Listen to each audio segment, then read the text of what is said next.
Creo que ustedes saben hacer trabajos en altura, saben los arnés, ¿verdad? Qué tipos de arnés, las eslingas, los estrobos, ¿verdad? Los puntos de anclaje, las líneas de vida. Pero hay algo muy importante que nosotros debemos conocer. Recuerden, el objetivo de todo esto es que nosotros recordemos o conozcamos los riesgos a los que estamos expuestos para así podernos proteger. Análisis de riesgo. Ya hemos platicado un poquito de lo que es el análisis de riesgo y decíamos, el análisis de riesgo no es otra cosa más que la identificación de los peligros para poder así identificar riesgos y poder tomar las medidas preventivas. Pero en este caso del trabajo en alturas, así como en espacios confinados, como en mantenimiento de instalaciones eléctricas, como en corte y soldadura, vamos a ver algunos riesgos que nosotros aportamos a los trabajos, que nosotros como seres humanos, recuerden, el 80% de los accidentes que se generan son causados por el factor humano. Por eso decíamos, la seguridad industrial lo que busca es la identificación de los riesgos para poder así tomar las medidas preventivas para que a nosotros no nos suceda nada. ¿Sí? Entonces, para que nosotros podamos hacer un análisis de riesgos, primeramente, así como nos lo piden las normas de seguridad eléctrica, la persona debe ser experta en el trabajo que está realizando, ¿sí? Porque esta persona tiene que verificar lo siguiente. Primero, por ejemplo, tiene que hacer el cálculo de las consecuencias si se da un accidente.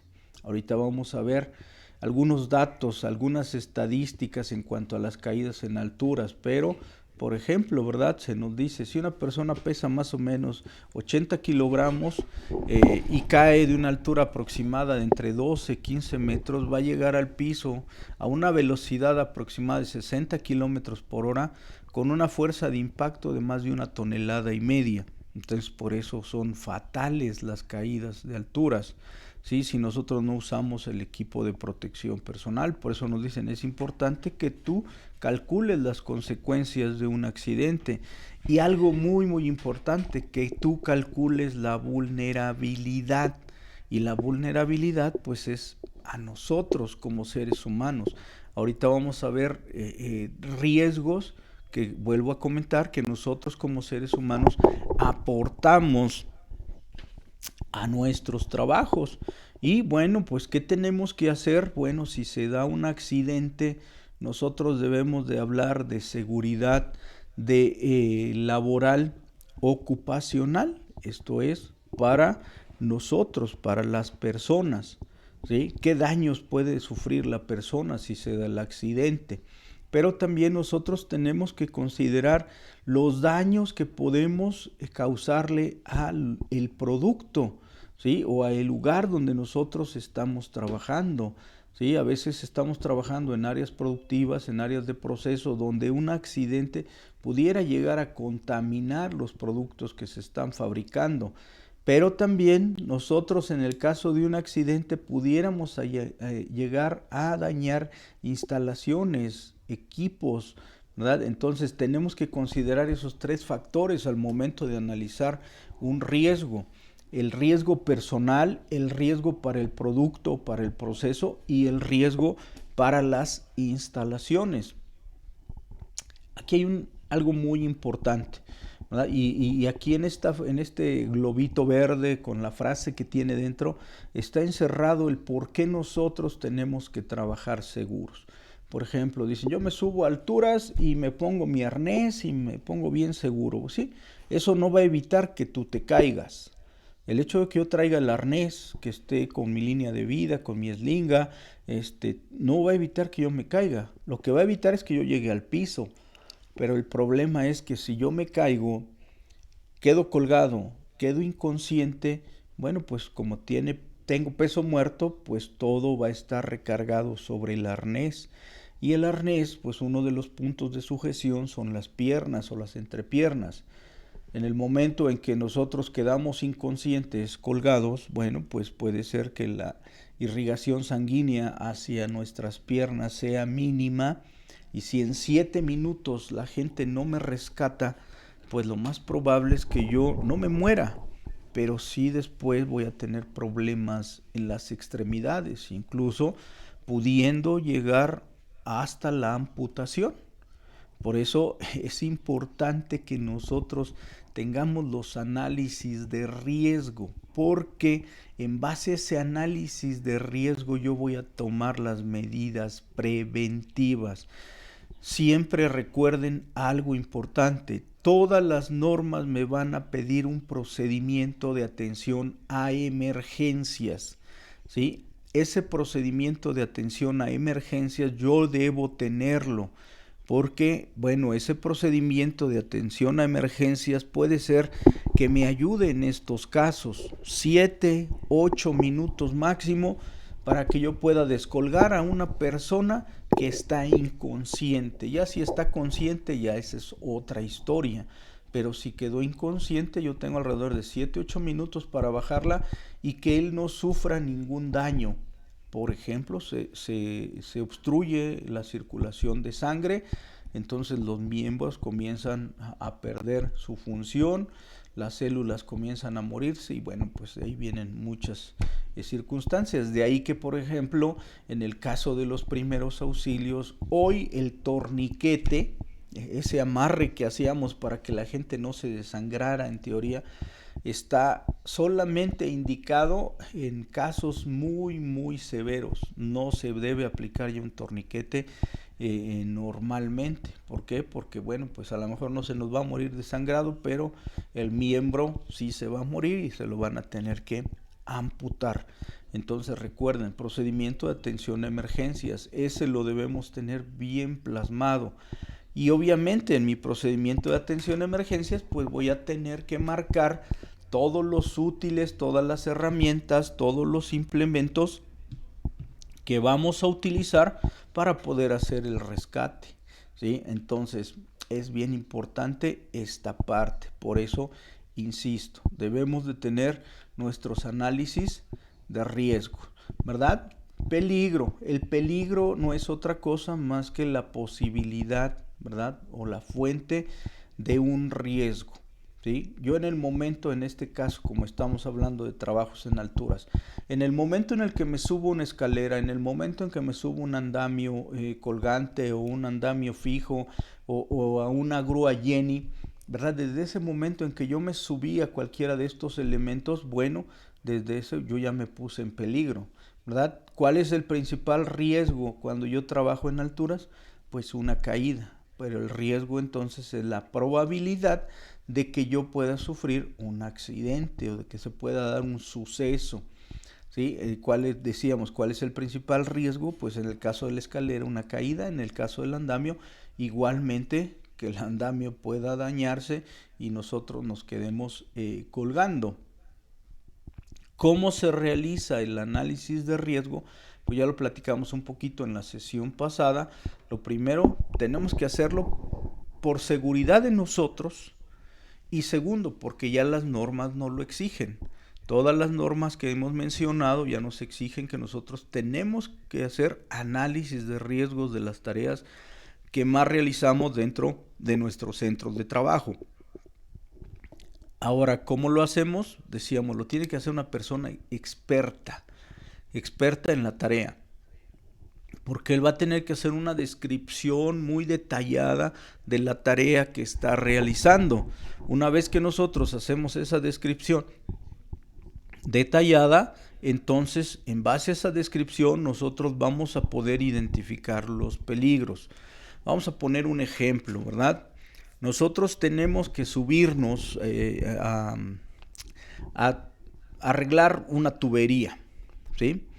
Entonces la tubería está a 5 metros de altura, ¿sí? Entonces nosotros vamos a tener que reparar esa tubería, vamos a tener que soldar esa tubería. Entonces nos vamos a subir en una grúa Jenny, o en una plataforma elevadora, en una Jenny, ¿verdad? Entonces decimos, a ver, ¿Cuáles son los peligros que nosotros identificamos? Bueno, ok.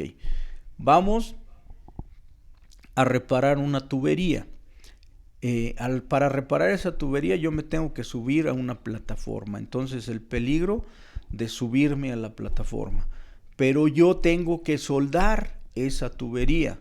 ¿Y cómo funciona mi máquina de soldar? Pues en base a un arco eléctrico. Entonces, ¿qué otro peligro tengo? El manejo de la energía eléctrica. ¿Qué otro peligro tengo? Un trabajo en caliente. Entonces yo ya identifiqué 3 peligros. Subirme a la plataforma, trabajar con energía eléctrica y aplicar el proceso de soldadura. ¿Sí? Ahora, ok, entonces si yo tengo el peligro de subirme a la plataforma, ¿cuál es el principal riesgo? El que yo me pueda caer. Si trabajo con energía eléctrica, ¿cuál es el principal riesgo? Que yo me puedo electrocutar. Si estoy soldando, ¿cuál es el principal riesgo para mí? Que yo me pueda quemar. Entonces, fíjense bien, ya identifiqué en base a 3 peligros, ya identifiqué 3 riesgos. Ok, corro el riesgo de caerme. ¿Qué tengo que hacer? Pues usar mi arnés, mi equipo de protección personal adecuado. ¿Me puedo electrocutar? Bueno, tengo que revisar que mis equipos estén bien y tengo que usar mi equipo de protección personal.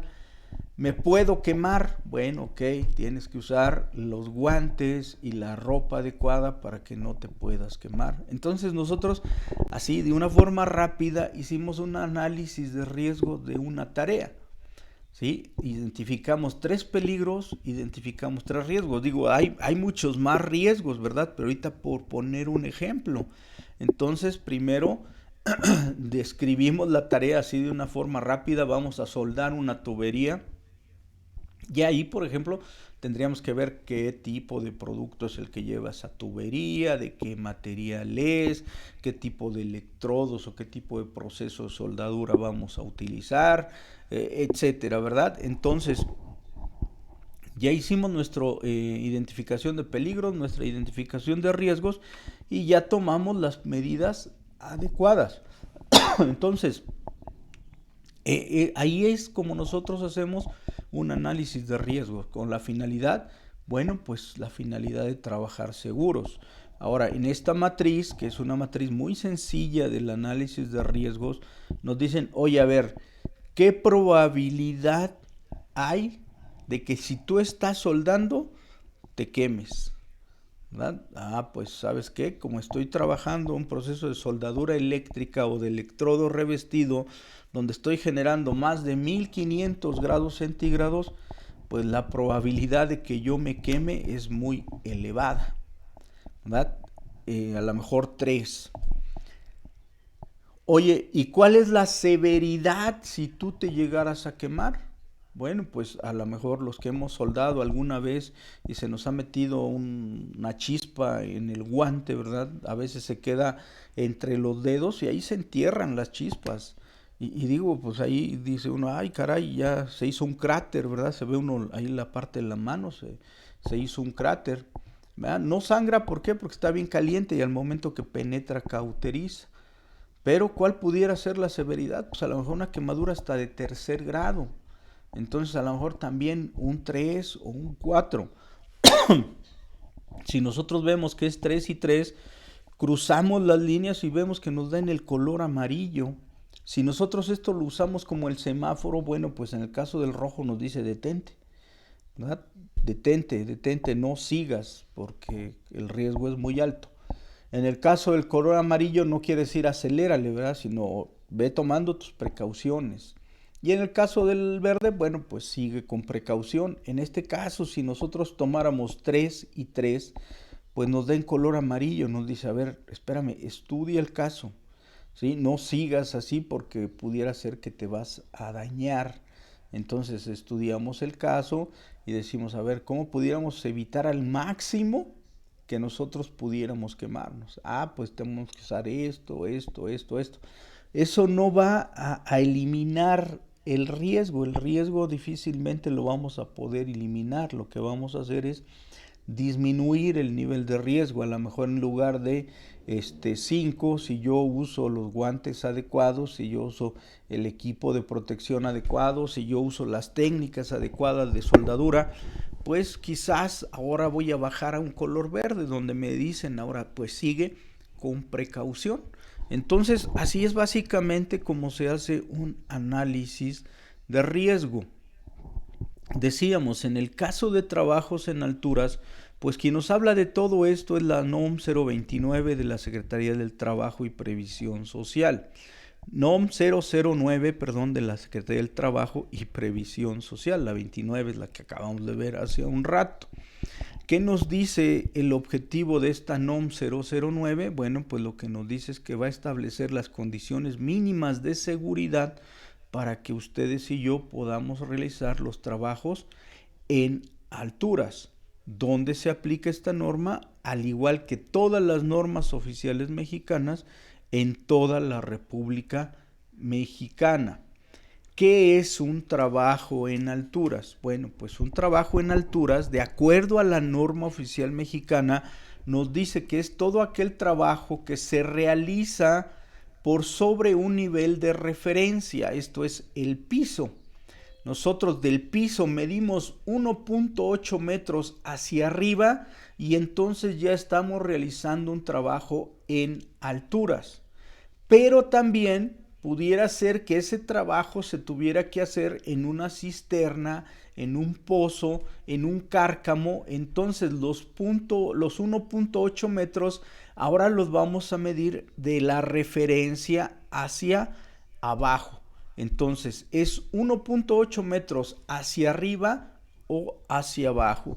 Eso es lo que se considera como un trabajo en alturas.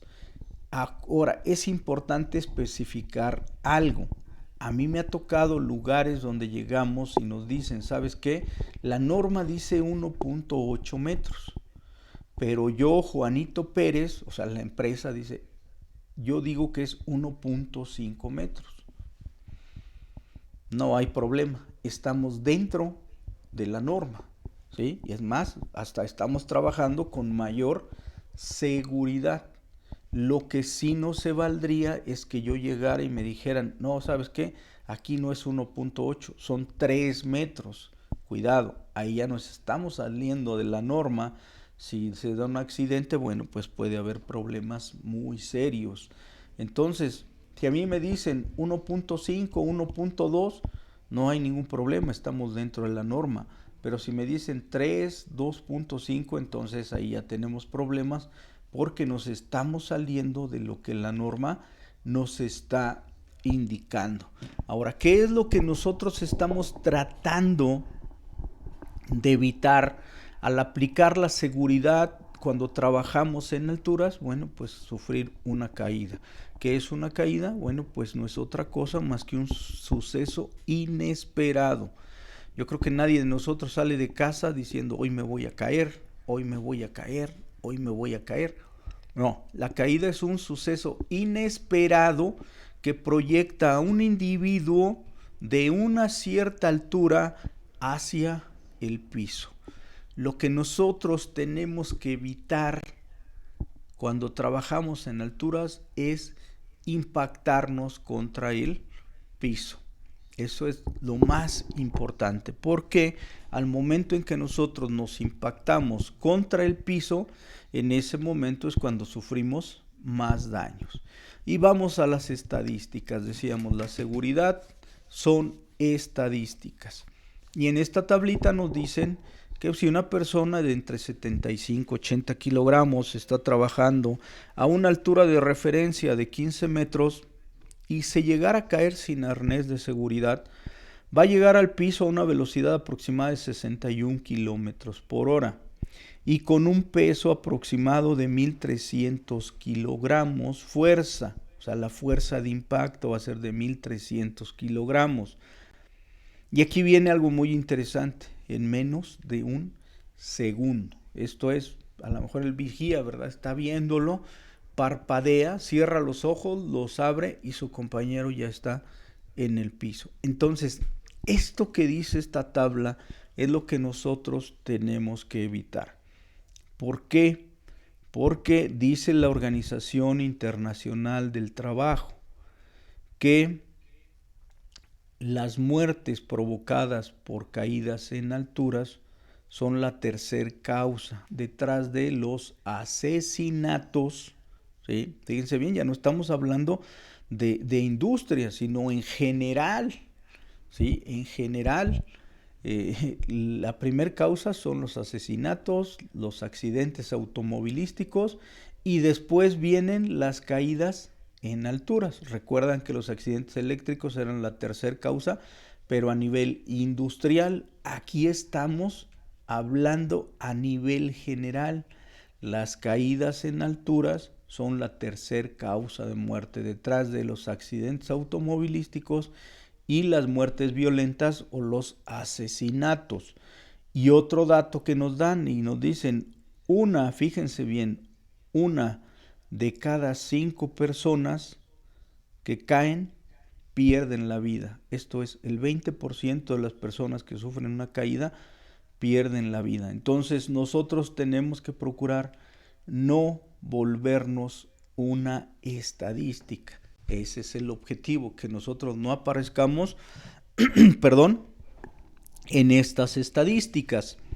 ¿Qué actividades nosotros realizamos cuando trabajamos en alturas? Bueno, pues almacenamientos, mantenimientos, la construcción, que esta rama fue por la cual surgió todo esto de la seguridad, porque en la industria de la construcción es donde se dan el mayor número de accidentes de trabajos en alturas, y eso lo empezó a estudiar OSHA ya en Estados Unidos, y fue como comenzó a generarse todo este tipo de normatividad en el trabajo de alturas. Incluso en Estados Unidos hay una norma OSHA que nos habla de seguridad de trabajos en alturas en la construcción, y hay una norma OSHA que nos habla de la seguridad de trabajos en alturas en la industria en general. La industria de la construcción es una industria que es un punto rojo en cuanto a los trabajos en alturas. ¿Por qué? Porque normalmente ahí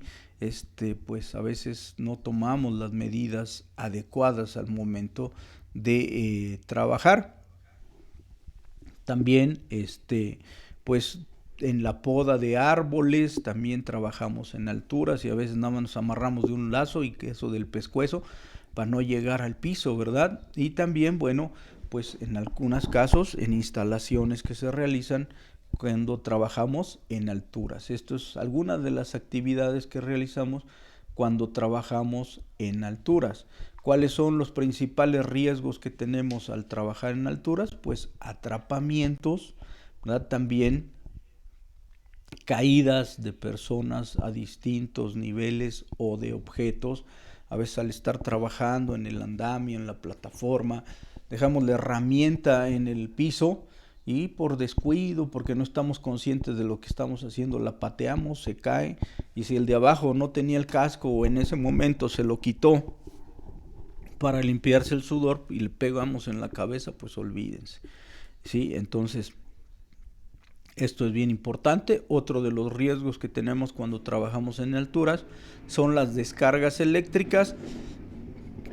Por eso en este caso la NOM 009 me indica una distancia de seguridad de 3.6 metros a la fuente de energía eléctrica más próxima que nosotros tengamos. También estamos expuestos a temperaturas extremas, ¿sí? A temperaturas extremas, mucho calor, mucho frío, sobreesfuerzos. Y cuando hablamos de sobreesfuerzos no es que nosotros carguemos de más. Sobreesfuerzo se refiere, en México no hay una norma que lo estipule. OSHA dice que si nosotros vamos a trabajar en alturas, el periodo máximo de trabajo debiera de ser de 4 horas. A las 4 horas tendríamos que bajar y después de un tiempo determinado volver a subir con nuestra actividad, ¿verdad? Pero a eso se refieren los sobreesfuerzos. Espérame, ya nada más me faltan 10 minutos para terminar. En 5 minutos acabo. Dame media hora más y acabo. Eso es un sobreesfuerzo. Recuerden, cuando nosotros trabajamos en alturas, en espacios confinados, no estamos en una condición normal de trabajo. Por lo tanto, mientras más tiempo permanezcamos ahí, bueno, pues más nos vamos a acercar al punto donde podemos sufrir un accidente. Recuerden, cuando veíamos los factores físicos, decían en muchos de ellos, tiempo de exposición, ¿sí? Estamos expuestos a temperaturas extremas, mucho calor, mucho frío, bueno, pues es un sobreesfuerzo el estar mucho tiempo a esas condiciones. Exposición a algunos elementos que pudieran ser contaminantes o a las radiaciones solares, ¿verdad? Ustedes saben, la radiación solar pues nos puede dar insolación, nos puede dar deshidratación, ¿sí? Nos puede dar un golpe de calor si estamos expuestos directamente a eso, y si estamos trabajando en alturas, pues olvídense, ¿verdad? Entonces, son situaciones que nosotros podemos vivir cuando trabajamos en alturas. Pero ahora, decíamos, nosotros normalmente cuando analizamos los riesgos de este tipo de trabajos, pues decimos, a ver, me puedo caer, me puedo cortar, me puedo golpear, me puedo raspar, me puedo lastimar. Estamos analizando riesgos, ¿verdad? Pero aquí hay riesgos que casi nunca se analizan. Son los riesgos personales, ¿sí? Por ejemplo, yo voy a trabajar en alturas, yo tengo que estudiar el factor físico. Por eso, ustedes recuerden, la norma nos dice, una persona que va a trabajar en alturas, antes de iniciar su trabajo debe pasar al servicio médico, donde básicamente le van a tomar la presión arterial para ver que no tenga hipertensión, que no traiga presión baja, que no traiga presión alta. Le van a hacer un estudio de reflejos para ver que no venga intoxicado o que no venga enfermo, ¿verdad? Porque todo eso va a afectar en mi trabajo. Por ejemplo, voy a usar la palabra coloquial, ¿verdad? Que no venga crudo, ¿sí? Que no venga crudo y que entonces en ese momento pues la deshidratación pueda llevarlo a sufrir un accidente. Estamos revisando el factor físico y decíamos que por eso es ya obligación de cada uno de nosotros cuando vamos a realizar un trabajo en alturas o un trabajo de alto riesgo, el pasar a servicio médico a que nos verifiquen la presión, los reflejos, que no tengamos alguna enfermedad que pudiera afectar nuestro trabajo, en este caso el trabajo en alturas.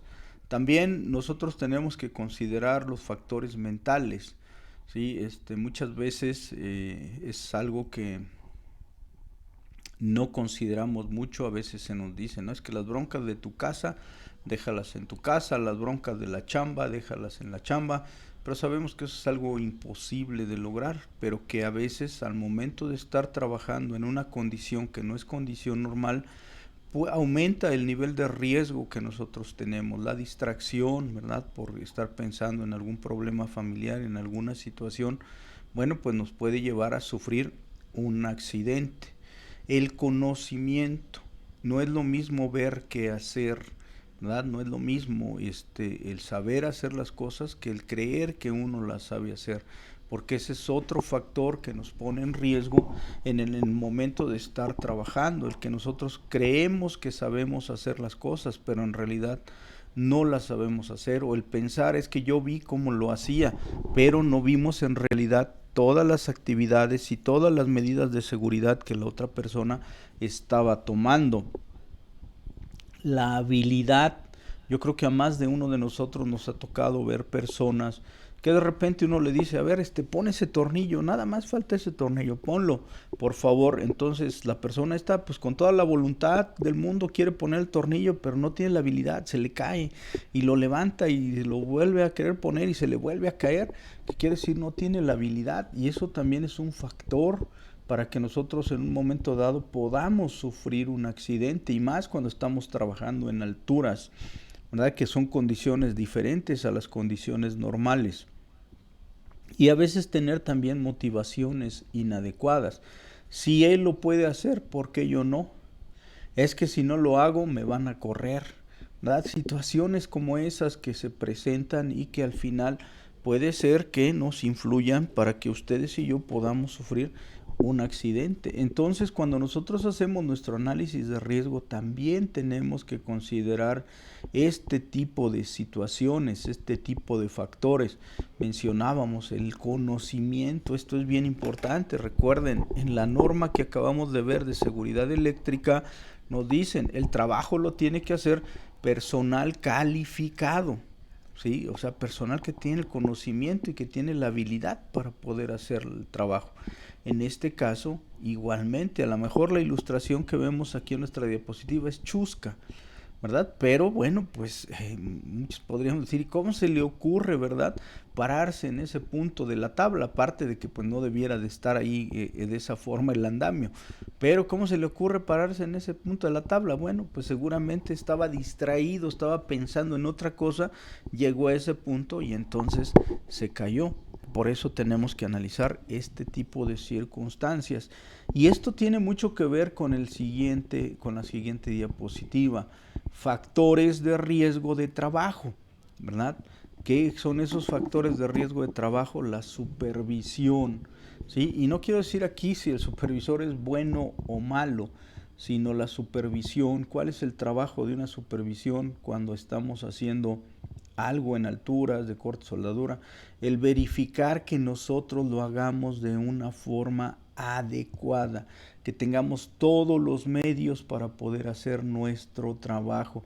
Ahí es donde a veces fallamos. Muchas veces, a lo mejor a ustedes les ha tocado estos casos donde, bueno, pues andamos buscando al de seguridad para que nos firme nuestro permiso de trabajo, ¿verdad? Y no lo encontramos y a veces decimos, no juegues, es que me voy a tardar media hora en hacer la chamba y ya llevo 2 horas buscando al de seguridad. Bueno, pues eso tiene que ver con la supervisión, eso te está generando un mal ambiente en tu actividad. Entonces es bien importante esto. Recuerden, la supervisión tiene que ver con que yo cumpla todas las medidas de seguridad, con que yo tenga todos los elementos para poder hacer mi trabajo de una forma segura, de una forma adecuada. Las relaciones. Oye, es que pues me cae mal, ¿verdad? Pues sí, pero yo no te pago para que te caiga bien, yo te pago para que trabajes. Entonces, pues si allá afuera se quieren dar sus golpes, romperse su mandarín en gajos, pues pueden hacerlo con toda confianza, pero aquí adentro nosotros tenemos que trabajar, ¿verdad? Recuerden, la seguridad hoy en día tiene que ser codependiente. Tú me cuidas, yo te cuido. También lo que es la delegación, ¿verdad? Muchas veces, ¿a quién mandamos? ¿A quién mandamos? Pues al que esté desocupado, ¿sí? Pero resulta que el que está desocupado no tiene ni el conocimiento ni la habilidad para poder hacer el trabajo. Entonces la delegación tiene que ser sobre las personas adecuadas. La ambigüedad en las indicaciones, ¿verdad? Vamos a poner la tubería y luego, ¿verdad? O sea, ¿y luego qué? O sea, vamos a poner la tubería, a qué altura, sobre qué la vamos a soportar, todas esas situaciones, las indicaciones tienen que ser lo más precisas y lo más completas posibles. También algo bien importante, ¿verdad? Es las instrucciones. ¿Sí? Las instrucciones también tienen que ser muy claras. ¿Sí? Muy, muy claras. Ese es otro trabajo de la cuestión de la supervisión. Tanto la ambigüedad como las instrucciones tienen que ser, la instrucción muy clara y la ambigüedad tiene que quitarse. Todo tiene que ser muy preciso en la indicación que nosotros vamos a realizar. A veces dicen, pues es que tú eres el que sabes hacer el trabajo.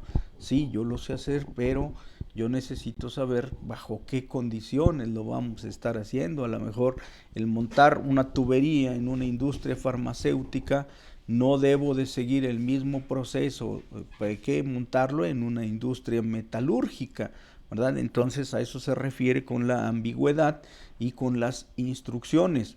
El desconocimiento. Tenemos que conocer bien los procesos, debemos de conocer bien las actividades para evitar este tipo de errores. Y recuerden, la planeación. La planeación es bien importante. Si nosotros no queremos vivir de la improvisación, nosotros tenemos que hacer una buena planeación. ¿Sí? Por ahí en algunos lugares nos decían, es que miren, en la vida no hay nada urgente. O sea, simplemente es que no planeaste. Como no planeaste, pues ya te ganó la actividad y ahora todo es urgencia. ¿Sí? Entonces en la vida no usaban otras palabras, ¿verdad? Que no puedo utilizar en este momento, pero decían, en la vida no hay nada urgente, simplemente es que no planeaste. ¿Sí? No se planeó, por lo tanto, hoy todo lo quieres hacer a la rápida, ¿verdad? Y entonces eso aumenta el índice de riesgo en tus actividades. ¿Sí? Entonces, tanto los factores personales como los factores de riesgo de trabajo son cosas que muchas veces nosotros no analizamos, pero que son la raíz de muchos de los accidentes que se sufren cuando trabajamos en alturas, ¿verdad? Recuerden algo importante, no solamente en todo trabajo en alturas, en todo trabajo de alto riesgo, la zona de trabajo siempre debe estar señalizada. Esa regla de seguridad no se tiene que olvidar. Ahora, ya una vez que nosotros analizamos nuestros riesgos, tanto los riesgos de trabajo como los riesgos personales, entonces tenemos que conocer las características de nuestros equipos de protección personal. Ya revisamos en la sesión pasada lo que es la NOM 017 de la Secretaría del Trabajo y Previsión Social, donde veíamos que había 8 claves: la cabeza, los oídos, los ojos, la protección respiratoria, las manos, los pies, el cuerpo como tal y los equipos especiales. Y dentro de la clave 8, que son los equipos especiales, está el equipo de protección personal para trabajar en alturas, que son los arnés de seguridad. Miren, aquí hay algo muy importante. Muchas veces se nos pregunta, ¿qué vida útil tiene un arnés? Los fabricantes, y esto quiero que quede muy claro, los fabricantes de los equipos nos dan una vida útil de entre 3 y 5 años, pero son los fabricantes de los equipos. Lo que las normas nos recomiendan es que nosotros mandemos a inspeccionar en un determinado tiempo nuestros arnés en un laboratorio certificado, para ver si las fibras todavía tienen la resistencia adecuada. Por ejemplo, si ustedes usan sus arnés para procesos de soldadura eléctrica donde hay chisporroteos, bueno, pues posiblemente nuestro arnés pudiera tener orificios, y si ese orificio es de más de 2.5 milímetros, se nos recomienda que ese arnés se saque de operación porque ya no tiene la resistencia adecuada. Entonces muchas veces decimos, mira, es que me sale más caro mandar a estudiar mi arnés que comprar uno nuevo. Bueno, ahí ya es decisión de cada organización. Ahorita vamos a ver la inspección que nosotros como usuarios tenemos que hacer cada vez que vamos a utilizar nuestro arnés. Es que ayer lo ocupé, necesito inspeccionarlo hoy. Sí, necesitas inspeccionarlo hoy. Incluso en nuestros centros de trabajo debemos de tener listas de verificación con los puntos que nosotros vamos a verificar en el arnés, y también el nombre, la firma de quien lo hizo y la fecha. Esto es bien importante, sobre todo cuando los arnés no son individuales. Esto es, tenemos arnés que podemos usar 2 o más personas. En ese momento se vuelve más importante este tipo de verificaciones, ¿sí? Entonces decíamos, el arnés de seguridad, ¿sí? Hoy en día el arnés que se usa es de cuerpo completo. Ya el cinturón está saliendo de uso. Incluso en Estados Unidos ya no se usan cinturones, ya se tienen que usar forzosamente arnés de cuerpo completo, ¿verdad? Debido a que en una caída, si yo tengo un arnés de cuerpo completo y la persona está consciente, bueno, pues yo tengo alrededor de 20-25 minutos para poder auxiliarlo y bajarlo. Si yo tengo un cinturón y la persona se quedó colgando, yo tengo 3, máximo 4 minutos para poder ayudarlo a bajar. Entonces, hoy en día se usan ya normalmente los arnés de cuerpo completo. A este tipo de sistemas dentro de la seguridad de trabajos en alturas se le llama sistemas activos. ¿Qué es un sistema activo? Pues es aquel sistema que lo va a poner en operación es la caída de la persona. Y aquí estamos hablando de las líneas de vida, estamos hablando de las eslingas, estamos hablando de los estrobos, estamos hablando de los arnés de seguridad. Pero aquí hay algo muy importante. Una vez que un arnés fue sometido a un sobreesfuerzo, entonces ese arnés automáticamente tiene que ser destruido. Lo voy a guardar por si alguna vez. No, el arnés fue sometido a un sobreesfuerzo, sí, córtalo, destrúyelo, porque si no, pudiera ser que alguien lo utilice, se caiga y ese arnés ya no tiene las condiciones para poder seguir trabajando. Ahora, nosotros vamos a poder encontrar en el mercado distintos tipos de arnés. Este arnés que nosotros vemos aquí es el arnés que comúnmente nosotros utilizamos, el arnés más sencillo, ¿verdad? No es que sea el más corriente, no, es el más sencillo utilizado para la mayoría de las tareas de trabajos en alturas, donde el gancho de sujeción lo tenemos en la espalda. Ese gancho o ese punto de anclaje tiene que quedar a la altura de los omóplatos y al centro de la espalda. Esto es con la finalidad de que en el momento de una caída la persona no se vaya a ir hacia enfrente o no se vaya a golpear la nuca y pudiera causarle algún daño en las cervicales. Entonces, este es el tipo de arnés más común que nosotros podemos encontrar en los centros de trabajo, que no quiere decir que sea el único. Por ejemplo, tenemos este otro tipo de arnés donde nosotros vemos que ya hay otros puntos de anclaje. Incluso, ¿verdad? En el texto dice que este tipo de arnés nos sirven para cambiar de posiciones, como si cuando uno está trabajando en las alturas quisiera uno estar brincando de un lado a otro, ¿verdad? O cambiando de posiciones. Bueno, pero este arnés tiene más puntos de anclaje para que nosotros podamos cambiar en ese sentido. Este otro tipo de arnés, bueno, pues si ustedes observan, tiene puntos de anclaje en los hombros, lo cual me va a ayudar a utilizarlo cuando voy a entrar a espacios confinados. Recuerden, un trabajo en alturas no es solamente sobre el piso, sino también por debajo del piso.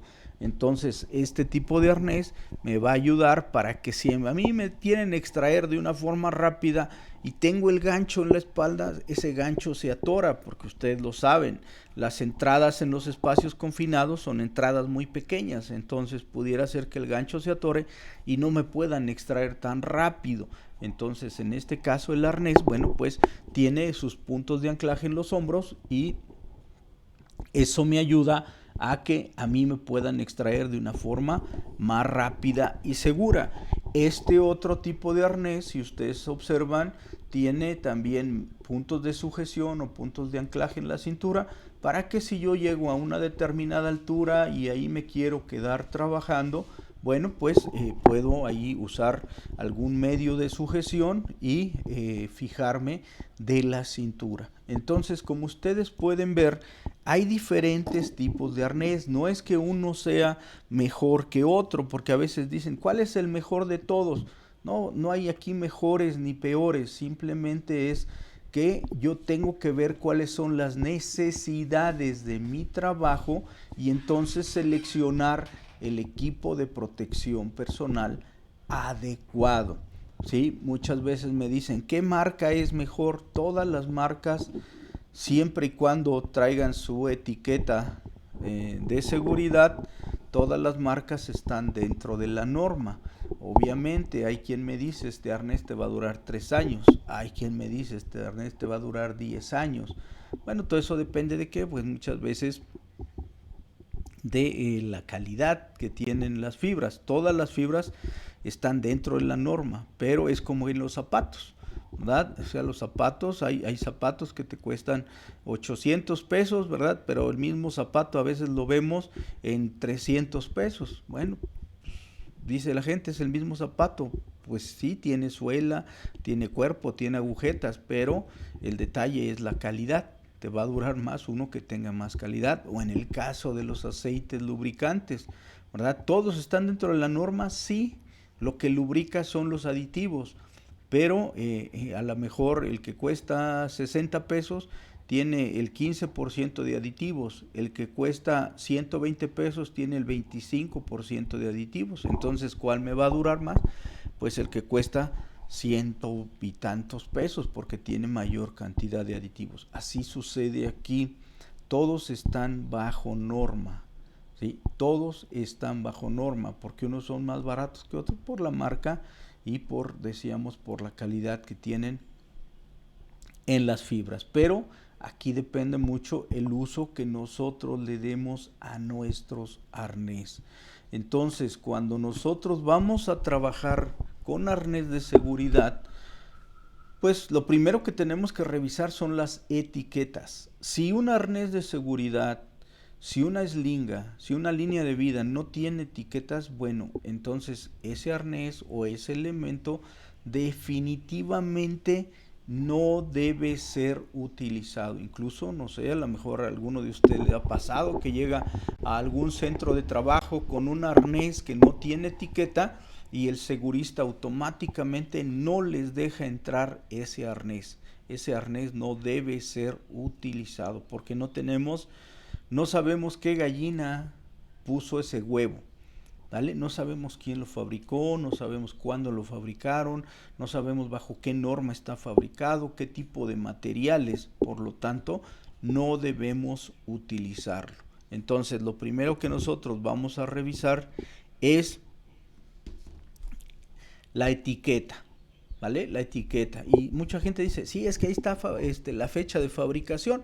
Sí, pero recuerden, miren, puedo comprar un arnés hoy y mañana ya no servir ese arnés. Y ahorita vamos a ver por qué razones no pudiera servir un arnés de hoy para mañana, ¿verdad? Entonces, una vez que yo revisé la etiqueta de mi arnés, bueno, pues me tengo que ir al examen físico, llamémoslo así, ¿sí? A la evaluación física de mi arnés. A ver, las cintas, ¿cómo están esas cintas? ¿Están desgastadas? ¿Están decoloradas? ¿Están perforadas? Si hay algún daño de este tipo, entonces ese arnés ya está en duda de que pueda seguir utilizándose, ¿verdad? Una vez que nosotros hicimos esa inspección, bueno, pues nos vamos a ver el color, nos vamos a ver los elementos de nuestro arnés para ver que estén en buenas condiciones. A veces las cintas, por ejemplo, se decoloran. Eso me está indicando de que ya hay una degradación en el arnés, que por lo tanto está perdiendo vida útil mi arnés, ¿verdad? Aquí hay algo muy importante. El arnés no debe de entrar en contacto con ningún producto químico. Y cuando digo ningún producto químico, estoy hablando de aceite, diésel, grasa, ácidos, limpiadores, y tampoco con los famosos Esterbrook o los plumines indelebles. A veces dicen, voy a identificar mi arnés, ¿verdad? Este es del Papirrín. Pues sí, pero resulta que el Papirrín ya echó a perder su arnés en el momento en que lo marcó con su Esterbrook o con su plumín indeleble, porque es un producto químico y eso va a dañar las fibras. Entonces, por eso nosotros tenemos que hacer la inspección diaria. A veces me dicen, oye, es que mi arnés se mojó. Bueno, pues ponlo a secar. Ponlo a secar así como pones la camisa, como pones el pantalón, así, no en la secadora, o sea, no en la secadora de la lavadora, no, sino cuélgalo ahí y déjalo que se seque y es más que suficiente. A veces, por ejemplo, a mí me ha tocado ver gente que mojan su arnés y para que se seque rápido se van al cuarto de calderas y como ahí hace mucho calor, lo cuelgan ahí junto al tubo o junto a la caldera. Eso seca rápidamente, pero no solamente le quita la humedad que adquirió al momento de mojarse, sino la humedad que tienen las fibras por naturaleza. Entonces las fibras comienzan a resecarse y comienzan a resquebrajarse o a romperse. Entonces es importante que nosotros hagamos este tipo de situaciones. ¿Qué mantenimiento lleva mi arnés? Lávalo con agua y jabón. Jabón neutro para que no haya problema, o jabón sote, ¿verdad? Ahí me van a cobrar por la marca, ¿verdad? Pero con ese tipo de jabones, enjuágalo, ponlo a secar y se acabó. No hay más. Afortunadamente ya el tipo de cintas como las que vemos ahí de hebilla y ojillos metálicos ya no se utilizan mucho, porque era un riesgo. A veces esos ojillos metálicos se caían, quedaba la pura piel, el puro cuero, y eso empezaba a reventarse y podíamos tener el riesgo de una caída. Otro punto importante que nosotros tenemos que verificar al momento de inspeccionar nuestros arnés, pues son donde corren las correderas, que no haya desgaste, que no haya deshilachamiento, porque eso ya va disminuyendo la vida útil de nuestros arnés. Ahora recuerden algo importante, un dato que les di hace un rato. Si nosotros usamos nuestros arnés en trabajos donde se generan chispas, esmerilado, corte con soplete, soldadura eléctrica o de electrodo revestido, tenemos que inspeccionar que nuestro arnés no tenga orificios. La norma OSHA dice que si el orificio es de más de 2.5 milímetros, nuestro arnés ya no tiene la resistencia adecuada para soportar una caída. Entonces tenemos que inspeccionar eso. Tenemos que inspeccionar, decíamos, los puntos, las correderas donde se deslizan las cintas. Muchas veces esas correderas son metálicas, son de plástico, pero tenemos que inspeccionar que no haya desgaste, perdón, que no haya desprendimiento de las fibras y de las costuras.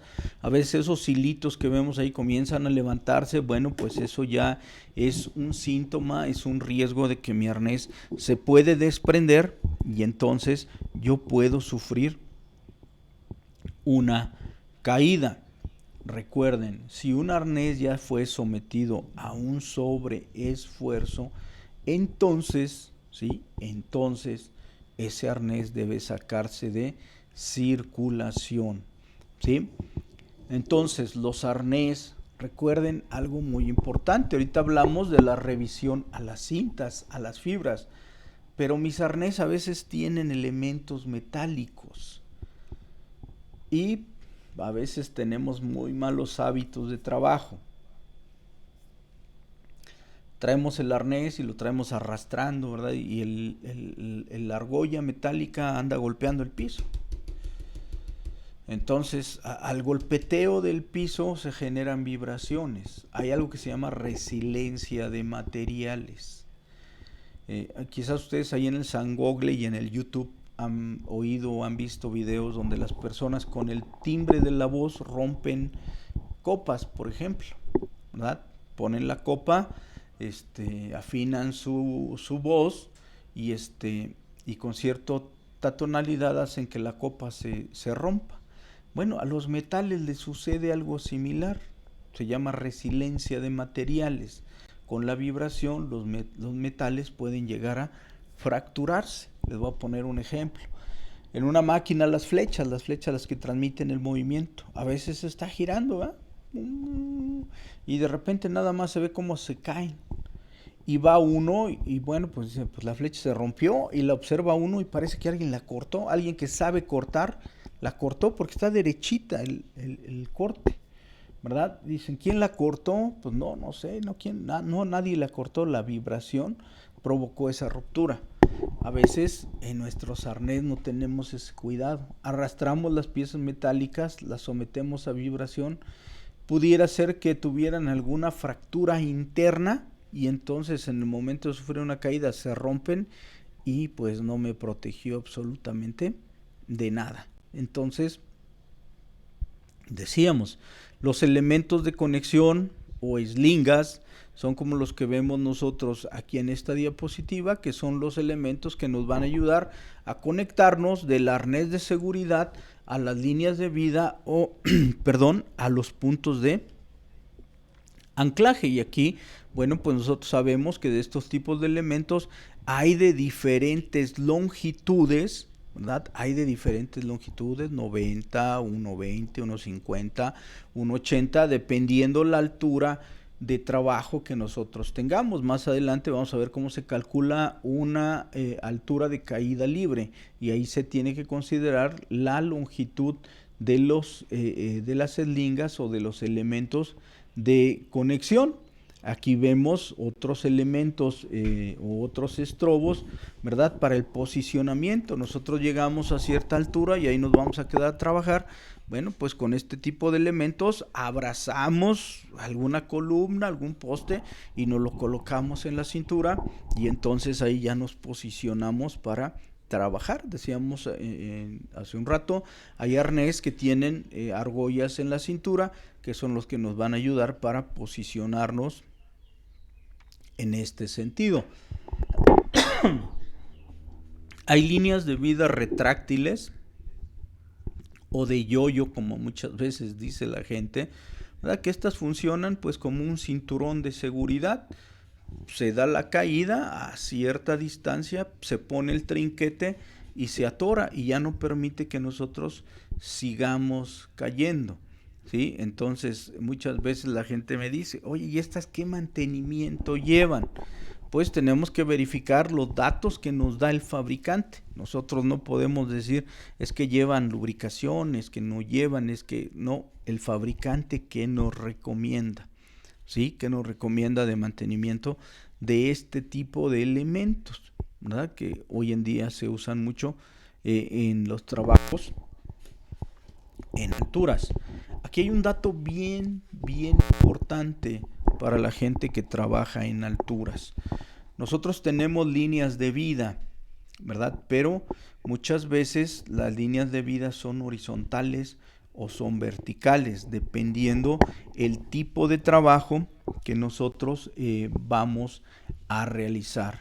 Siempre que nosotros tengamos líneas de vida horizontales, como las que están en el lado izquierdo de nuestra diapositiva, estas líneas de vida están calculadas de acuerdo al número de personas que pueden trabajar en ellas. ¿Qué quiere decir? Pueden trabajar 2, 3, 4, hasta 5 personas, pero está calculada para esa capacidad.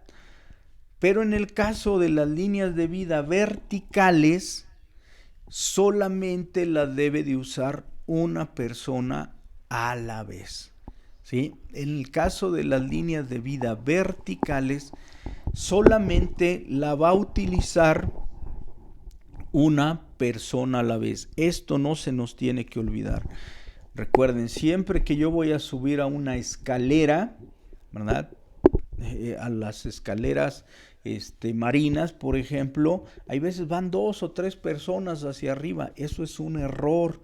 Esas escaleras tiene que subirlas una sola persona a la vez.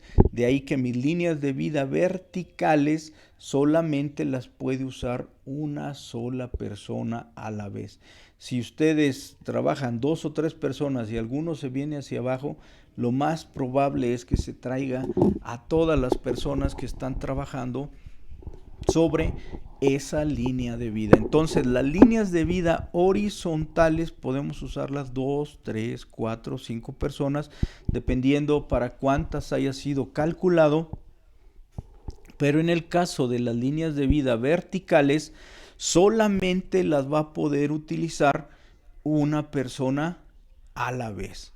Bueno, los medios de conexión que usamos pues son los mosquetones o conectores, y depende si son líneas horizontales o son de corredera, líneas verticales, ¿verdad? Dependiendo qué tipo de línea de vida es la que estamos usando, pues es el tipo de conector que nosotros vamos a utilizar, ¿sí? Aquí hay algo muy importante, ustedes saben, como por ejemplo el conector que vemos ahí de color amarillo, tiene un gatillo enfrente y tiene un gatillo en la parte de atrás.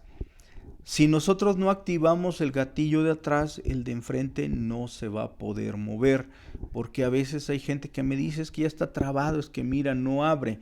No, a ver, apachurra el de atrás, sí, ya se movió, ahora apachurra el de enfrente. porque hay veces hasta quieren jugarle al mecánico y quieren arreglarlos, ¿verdad? Cuando sí sirven. O en el caso de los mosquetones que son de tuerca, pues ustedes han visto que esa tuerca está moleteada, esto es, trae marcas. Esto es, déjenme usar esta frase. El elemento me está diciendo, apriétame con las manos. No uses pinzas, no uses nada.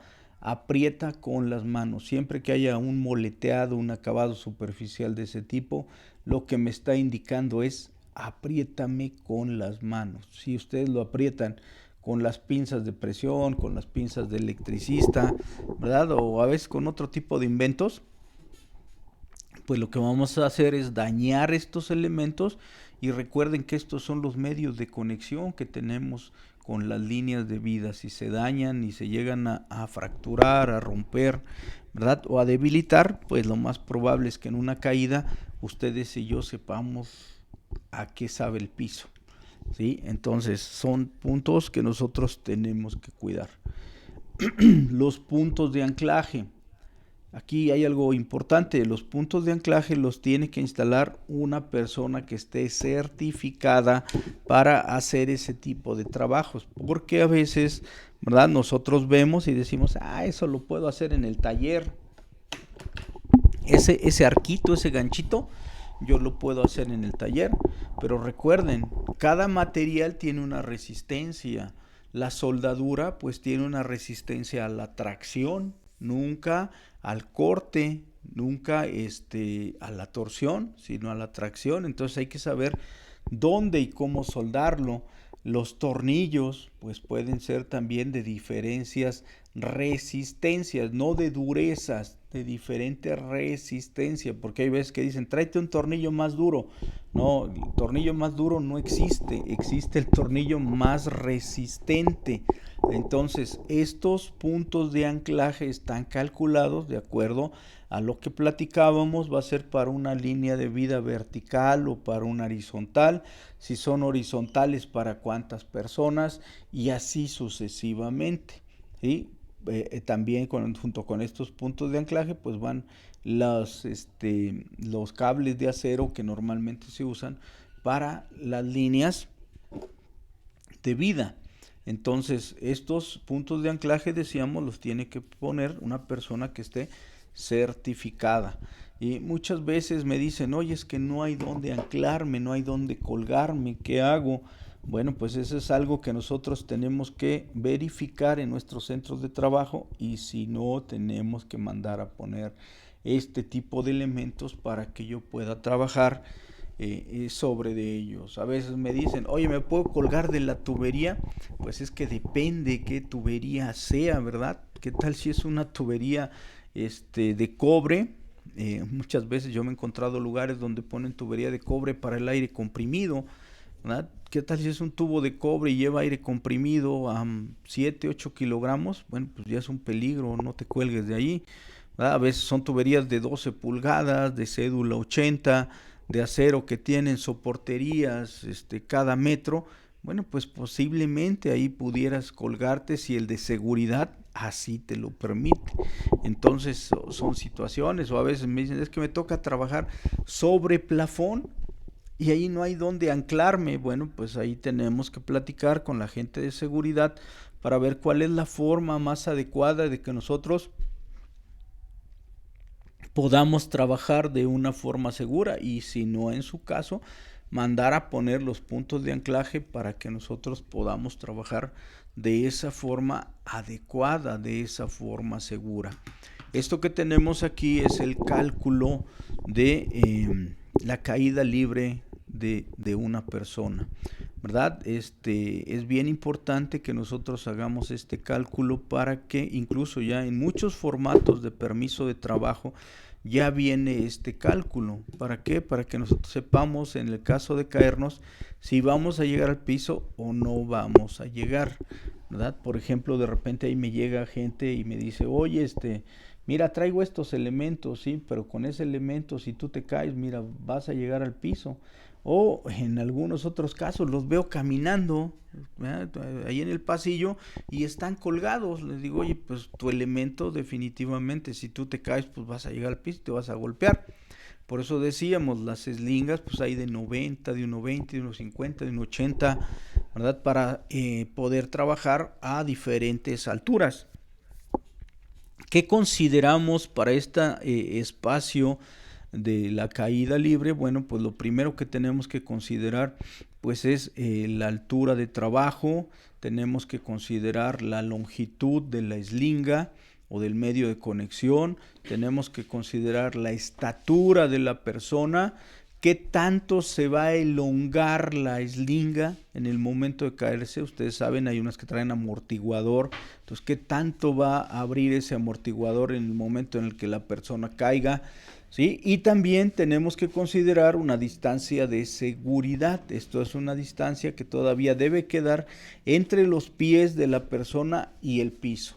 Todos esos datos tenemos que considerarlos, hacer la suma y decir el espacio que yo necesito por si me llegara a caer, a lo mejor es de 3 metros. Entonces verificamos, ¿sabes qué? No hay los 3 metros.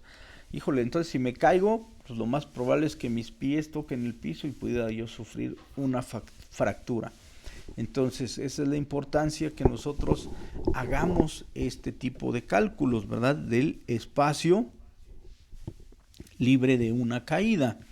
Y otro punto importante es la caída libre. O sea, con qué fuerza yo voy a impactar el piso o el suelo si me llegara a caer. Y dice, por ejemplo, que la energía con la que nosotros vamos a impactar se calcula multiplicando la masa, esto es 80 kilos, por ejemplo, ¿verdad? Por la altura, que sean 2 metros, entonces 80 por 2 son 160, y esto por la gravedad, que son 9.81, dejémoslo en 10 para no pelearnos por el punto decimal. Entonces decíamos 80 por 2 son 160, por 10 son 1600. Esa es la fuerza de impacto con la que nosotros llegaríamos al piso. Por eso prácticamente las caídas de alturas son muchas veces mortales, porque la fuerza del impacto no es solamente que nos abramos la cabeza, que nos desloquemos, sino muchas veces, cuando impactamos el piso, se nos revientan las vísceras. Esto es, de la parte interna se revientan, y entonces pues ahí perdemos la vida. Y más aún si el que está conmigo no sabe, me levanta y me lleva caminando, pues salió peor aún la cosa, ¿sí? Entonces, recuerden, el espacio libre de caída y la caída libre, bueno, pues tienen que ser dos cálculos que nosotros tenemos que hacer. Comentaba muchas veces ya en los permisos de trabajo, ya viene el cálculo que ustedes tienen que hacer de el cálculo libre para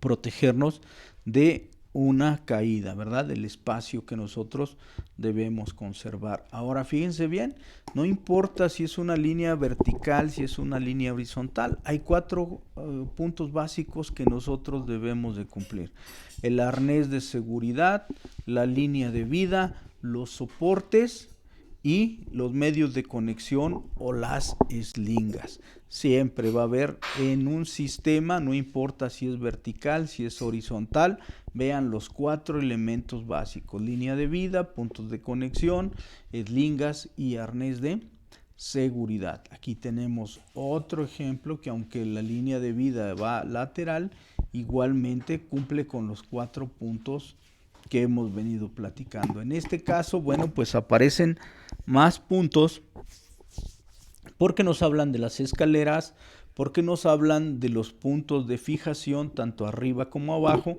pero seguimos teniendo el arnés, seguimos teniendo la eslinga, seguimos teniendo los puntos de conexión y seguimos teniendo las líneas de vida, y en este caso es cuando nosotros vamos a trabajar por arriba de furgones de ferrocarril, de algún contenedor, de algún tráiler, de algún autotanque. Entonces, pero vean ustedes, seguimos conservando los 4 puntos básicos: el arnés, la eslinga o el medio de conexión, la línea de vida y los soportes.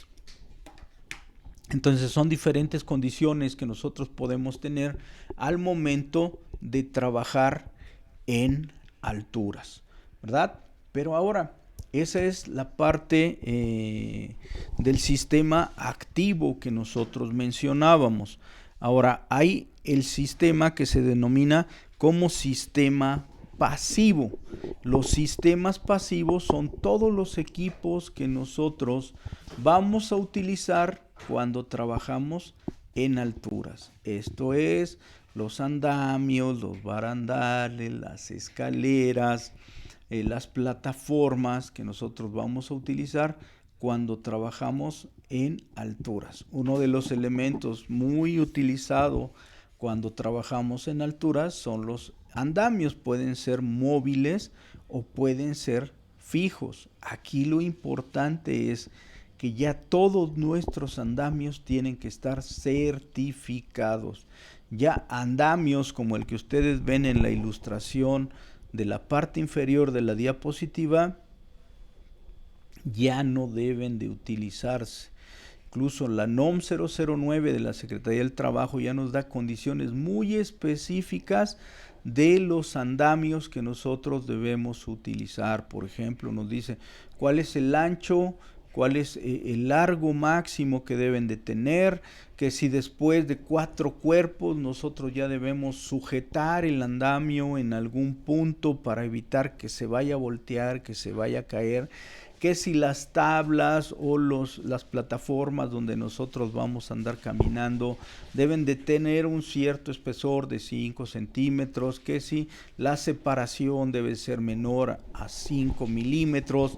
Todas esas características ya nos las da la norma, pero aquí hay algo muy importante.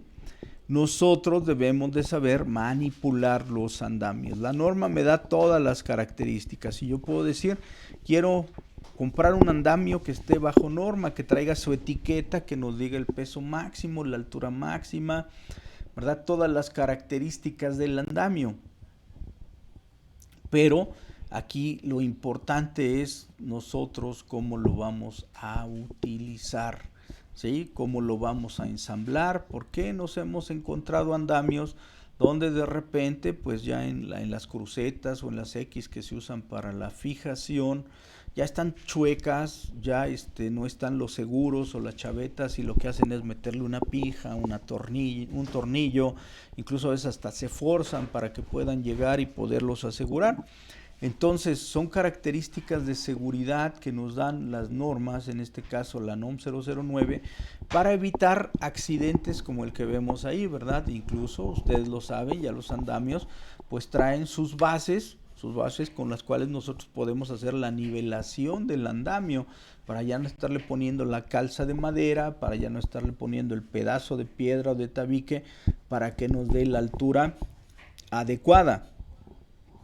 Entonces recuerden, ya si ustedes utilizan andamios en donde van a entrar a trabajar o en sus centros de trabajo, ya les van a pedir que los andamios tengan su etiqueta de certificación. Ya no va a poder entrar cualquier andamio a sus centros de trabajo. No importa si es un andamio fijo o es un andamio móvil, ¿verdad? El chiste es que todos cumplan con las normas de seguridad que nos indica la NOM 009.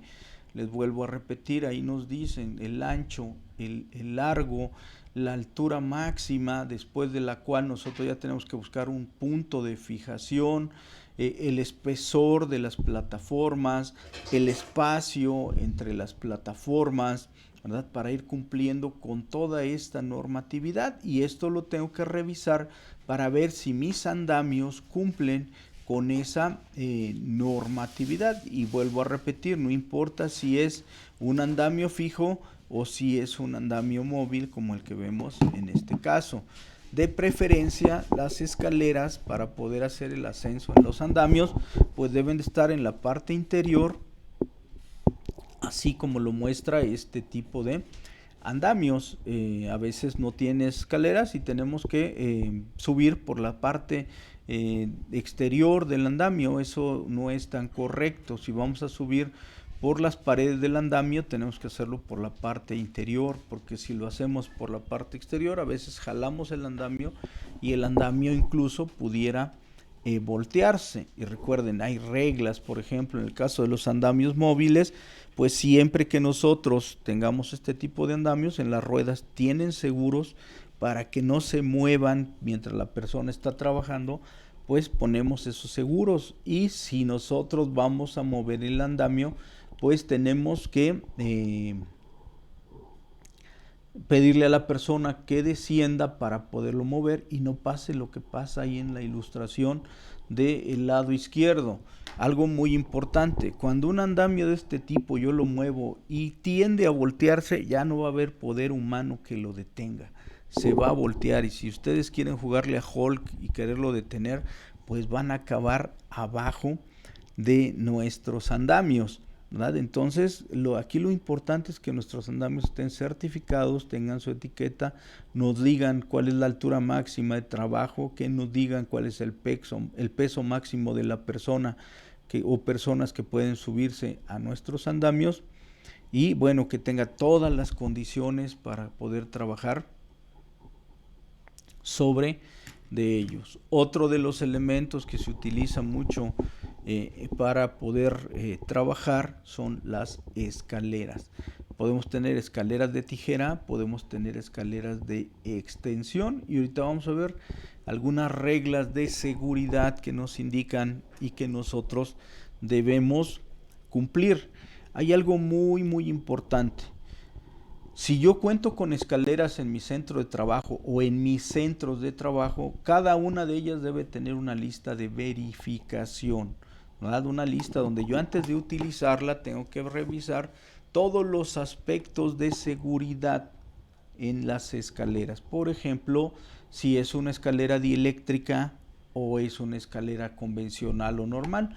Ustedes lo saben, las escaleras dieléctricas normalmente son de color naranja o anaranjado, y eso me indica que es de fibra de vidrio y que no es un conductor eléctrico. Bueno, pues la escalera convencional, la escalera normal, es la escalera que está fabricada de aluminio y que sí es conductora. Muchas veces la gente comete el error, la gente que desconoce de esto me dice, es que esa escalera no es conductora. ¿Por qué?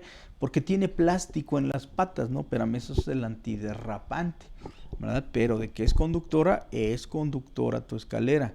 Entonces es importante que nosotros veamos las características.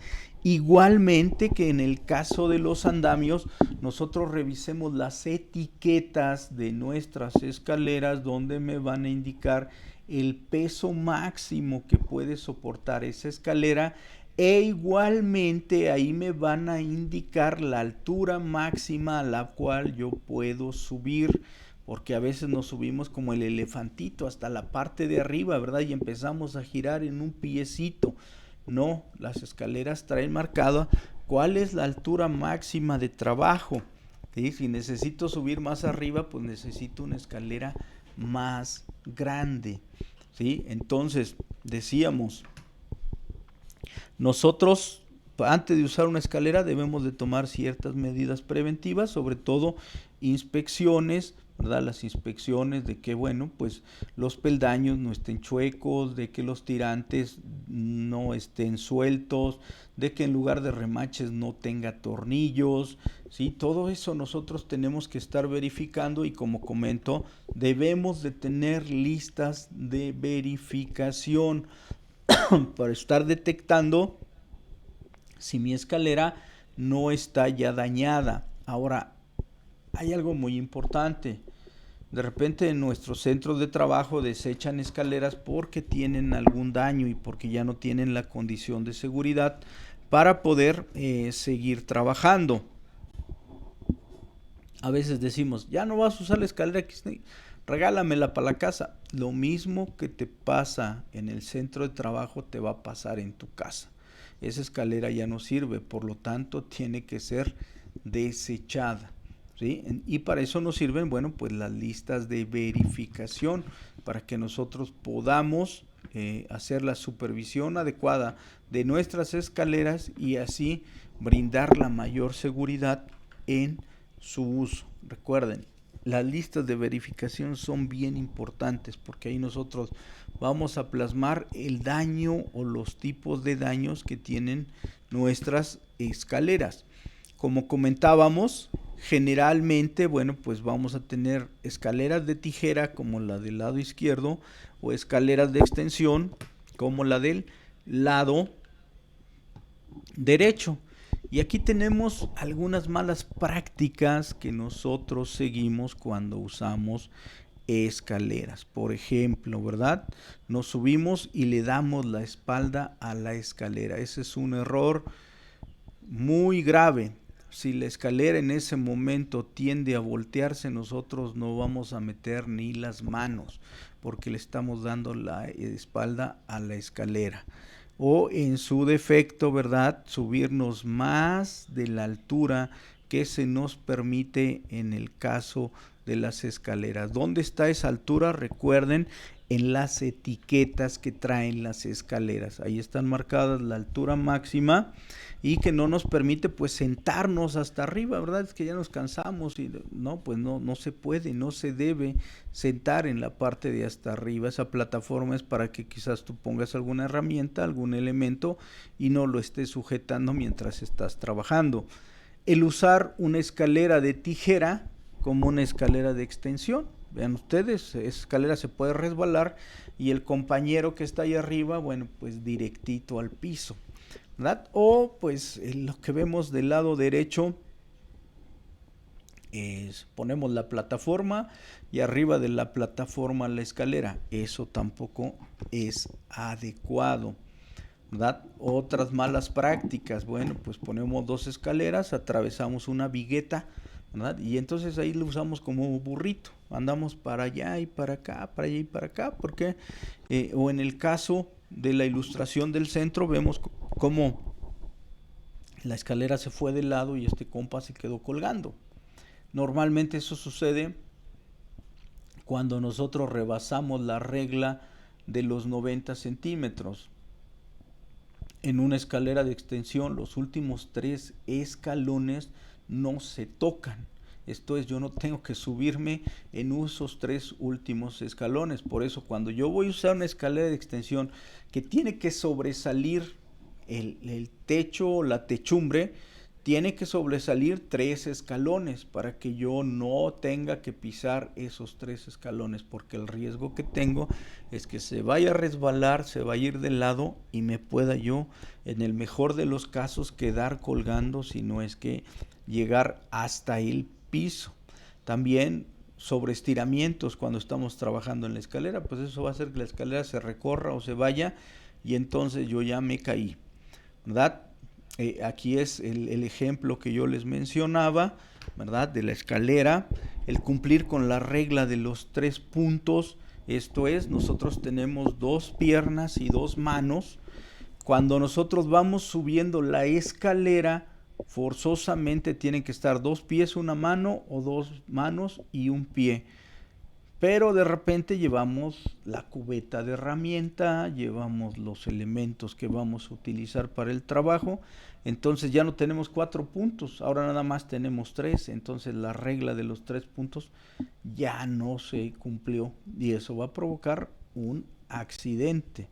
Usar la escalera, ¿verdad?, como burrito para cargar las cosas tampoco es adecuado.